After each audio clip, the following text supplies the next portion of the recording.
So this gaming table is something that I'm doing for myself. I've wanted a swamp gaming table for quite a while now, and I know it's been a heavily requested video of mine.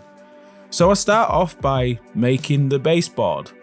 I'm going to be building a 3x3 because a lot of the smaller skirmish games I play are based on a 3x3 table. I build all my baseboards exactly the same way. I use 6 or 9mm MDF, and then I use a 20mm batten around the outside. This is multifunctional. This is somewhere to put the foam in, and it also protects it, giving you a proper board edge. So I use self-tapping wood screws. The reason for this is they naturally countersink, meaning they're not going to scratch up your mum's best dining table. Josh, while you're editing this is what you should have used. And then to fill the cavity of the board, I just cut some really cheap polystyrene down to size. Any rough cuts, I just pack in the edges just to fill all the edges to the wood neatly. And then once all that's in place, I just take the top 5mm of the foam off with a foam cutter. However, if you was to build this table yourself following this guide, buy 25 by 25mm bead, so you wouldn't have to borrow your mum's massive foam cutter. Now, I'm wanting to add some LEDs into this, but I'm wanting to keep it simple and a bit random. So I've just bought a very cheap LED strip off Amazon for $4.99. I have to make a hole so I can actually plug this board in, and then just secure the whole LED system in place with a screw. We'll cap this off later. Now, I'm not planning on where I'm going to put these LEDs. I literally just randomly put them down, and I'll build the terrain randomly around the LEDs, just to add a bit more natural element to it, even though I don't think we have glowing mushrooms in nature. But this is just to make me, when I'm planning the board, a bit more random rather than looking man-made. And just cut out the areas where any large bulbous areas are protruding and pushing the foam up, and just set it in place. Now, the terrain I'm using for this board is from this video's sponsor, which is Asgard Rising. If you don't know who Asgard Rising are, they do some of the most characterful miniatures and terrain. As soon as I saw this stuff, I thought I need to build a swamp table with little tree houses, a ruin in the middle, and light up mushrooms. It was just something I had to do. Now, I really like their models also. The spider riders, the goblins, it's such a thematic army that I really need to build and make. If you don't know, or you've never heard of these guys, do check out the Kickstarter below. They're some of the nicest STL files I've seen, and it's one of the biggest Kickstarters for goblins I have ever seen. It's absolutely huge. So go check out Asgard Rising below. And I'd like to thank Asgard Rising for sponsoring this video to keep the dream alive. Thanks, guys. I want there to be quite a lot of pulls on this board, but I don't want them to interfere with play. So I'm not doing any sort of exact measurements. I'm just cutting rough holes in. We'll fix the size of the shape of the ponds and everything later. How we fix that down is just with polyurethane glue. The reason I'm using this is it expands and it clings to the foam because it actually turns into foam itself. And once you press that into place and squash it onto them LEDs and weigh it down with some weights, in about 20 minutes, that's not budging at all. Now on to the most important and the fun, messy part.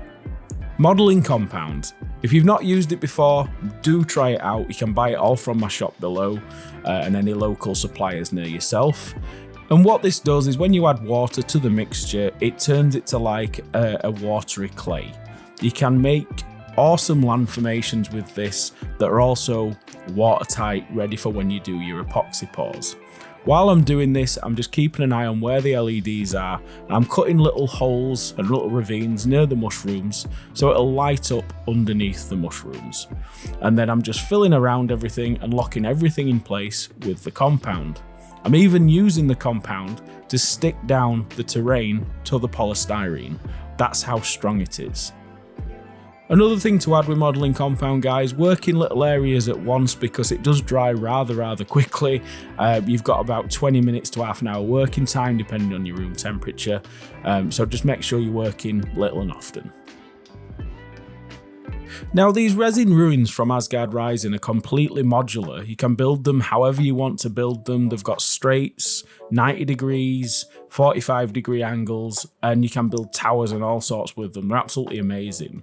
What I wanted is like an oval size fortification with like a ruined tower on the end, and we just assemble that, stick it together, and use a little bit of milliput in areas to fix that together. However, if you're not doing a fixed gaming table like this, you could just keep it all modular and use it for multiple setups and multiple ranges. It's an absolute amazing modular terrain. And I'm not normally a big fan of modular terrain, but this stuff is pretty awesome.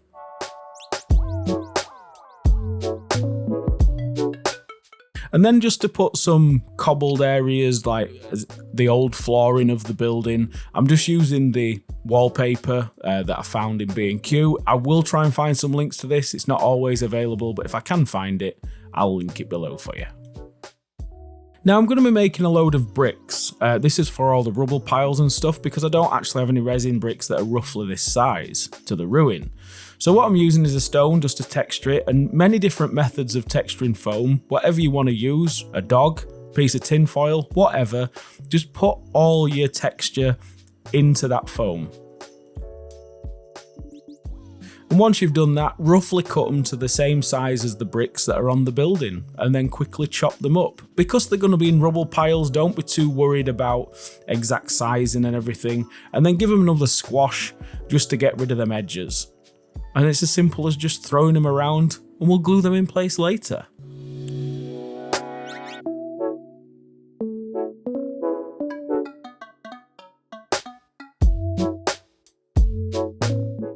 Now for the plant life, I'm using some moss that will be available from our range very shortly.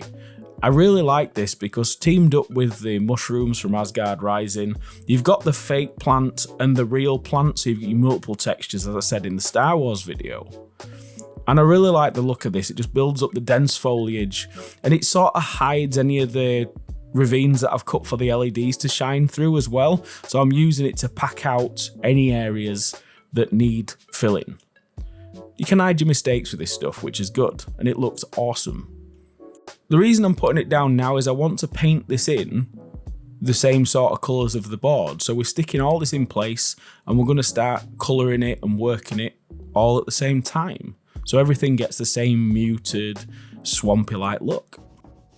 Now everybody goes on about sealing foam. I wouldn't worry too much because obviously the landforms cover up quite a bit of the area on this board with the compound, but any exposed polystyrene, don't worry about it because the tile grout and soil mix, once that's glued and sealed in place, turns the top of the foam into a solid piece of stone.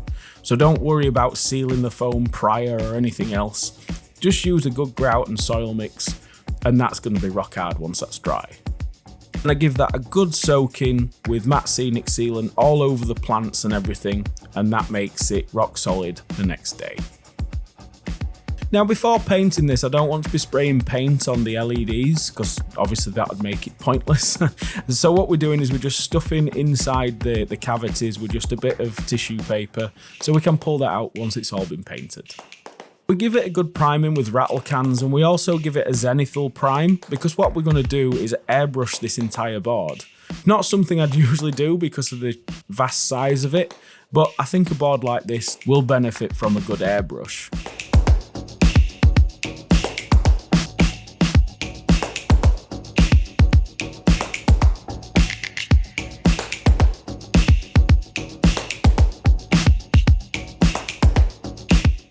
Now Asgard Rising does some amazing resin print trees, which you've seen the pine trees that are 3D printed, and you can get some oak tree branches that go on this. However, I wanted to keep with the natural and fake together to give that sort of dark fantasy look, and I'm using some dried bonsai branches, and I'm just connecting them on with a bit of super glue and then sculpting the milliput to sort of copy and blend between the resin prints base through to the natural gnarly look of the bonsai. And obviously for tree branches, I'm going to use sea foam. With this being a board for myself, I'm not going to bother dipping this in latex for strength because I'm going to store it somewhere safe.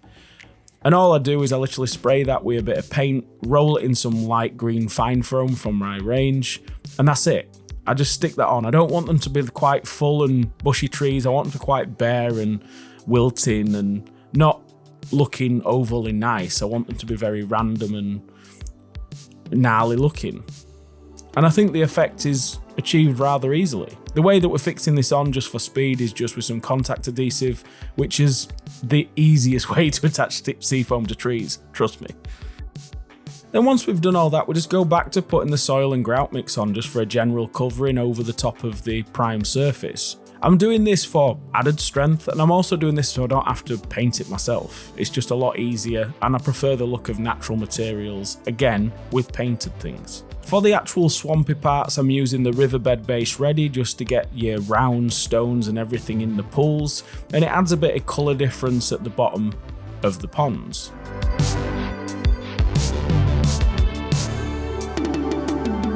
Throwing some arid earth around some of the soily areas just to simulate fallen rocks, and pine forest ground cover just around the 3D printed pine trees from Asgard Rising, so it looks like a pine forest. Simple as that. Now to add more rubble along with the bricks that we've made, I'm just adding some Grimdark City rubble around the side of the building. This is all pigmented as well, so you can actually brush this around and you add some weathering back up onto the building and things, which gives a very nice effect. Take your time with this. The more random it is, the more natural and nice it'll look. Now it's already starting to look really nice, and we've not even done any foliage or any sort of grasses or anything yet, and I'm actually looking at it thinking this is going to be an absolutely amazing board. It's really nice to actually build something that I want that's not for a client and it's for me. I'm building it to my own sort of spec. I am building it to a time limit, but I'm so looking forward to getting some grasses and things on this. So before we do that, all we do is give it a good soak in a matte scenic sealant just to lock everything in place. It'll lock all that foam on the trees and it'll fix everything in place. Now adding some fast dry basing glue in a stippling motion, we're then going to add some static grass. I'm going to go with autumn because it's a very muted static grass from our range. I first start with 2mm static through my applicator. If anybody's interested in the applicator I'm using, it will be all in the links below. It's a 75 kV applicator, so it's very, very powerful, as you'll see in a second. Once I've vacuumed all that excess off, I then go in there with a mix of 4 and 6mm autumn on top.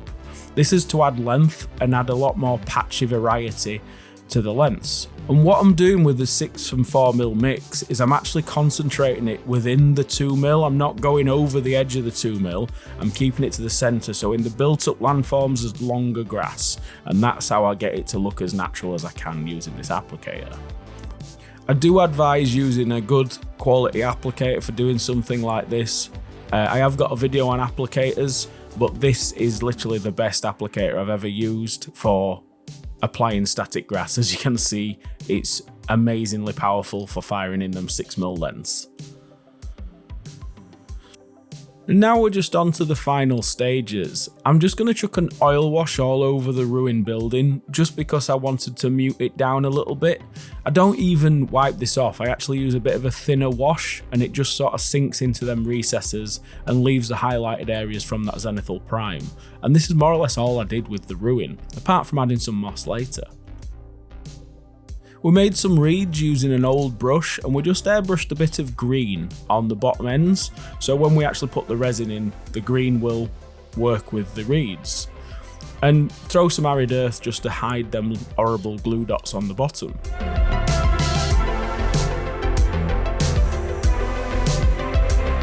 Now for resin, I'm using glass cast. I'll put links to this below, it is available on Amazon. The reason I've started using this is I've had very successful results and I've not had any sort of mistakes or anything going wrong with it since I've started using it, and I really do prefer it. I tint that with some blue and green and a bit of brown epoxy tints, all available at the links below, and then I just pour that into a nice level. Now I'm not bothered if this soaks into the static on the sides or sort of bleeds anywhere. I want that. I want the whole ground area to look pretty damp and soggy. So just pour this on and let it self-level and do what it wants to do. Then it's just a matter of chucking in some green leaf material. Now this is not going to sit on top. This is going to sink down while it's still wet, and you'll get that really nice sort of natural algae look in the water, and it looks absolutely amazing once it's dry. For moss, if you want to see how we make this, I have got a video which I'll put in the links below on how we make the moss paste. And then what I do is I just paint that in nice areas all over the building to simulate good moss. This does look really bright and absolutely horrible at the start, but when that dries, it mutes down and it looks amazing.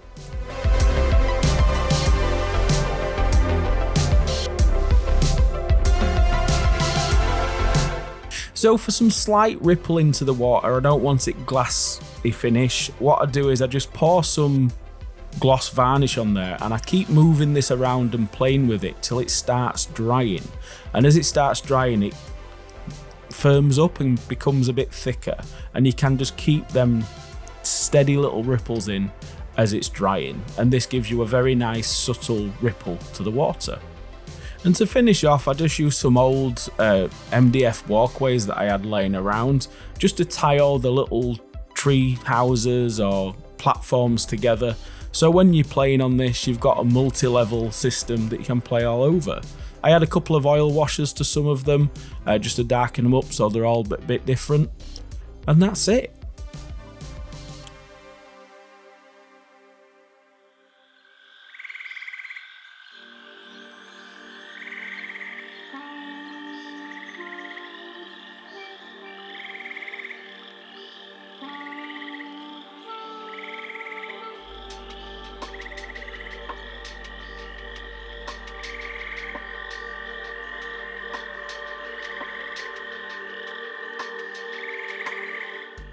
Now this board was relatively simple to make. I spent less than 3 days building this gaming table. And now I've got something that I'm really looking forward to having a great skirmish game on. What do you think? Let me know in the comments below. This has been a dream little build for me because I like the idea of playing in a swamp, especially with goblins that look like this and spider riders. Thanks Asgard Riding for sponsoring this video, and if you'd like to support the channel guys, don't forget to check all the links below where you can buy all the products used in this video. Don't forget to check out your local shops as well, because we need to share the love and keep all your local shops in business. And if you buy my products from local suppliers, you're supporting them and you're also supporting me. Thanks guys, this has been an absolute amazing time building this board, and I'll catch you again for the next video. Love, love, love.